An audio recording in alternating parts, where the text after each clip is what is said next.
quite so bullish on the European banks, are you?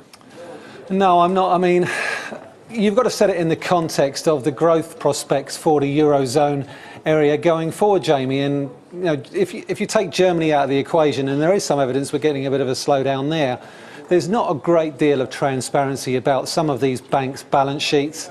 There's obviously concern about further depositor haircuts in smaller countries like Slovenia and Greece. And you also have to ask yourself, where's the growth going to come from in the euro area going forward for the next 12 to 18 months? And really, I think if you're going to look at banks' profitability going forward, you need some semblance of economic growth. And at the moment, there's no evidence that EU leaders have a growth plan of any shape or form.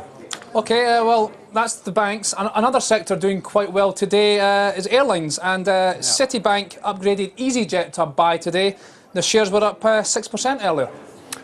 Yeah, absolutely. I mean, EasyJet has been one of those success stories over the past 12 months. The shares are up massively over the past 12 months. And since December, they're actually up 50%. They're around about 710p. They've been as high as 1100p. They're now around about 1060. And yeah, absolutely, great company, EasyJet. Caroline McCall's done a fabulous job in basically pushing up profitability there.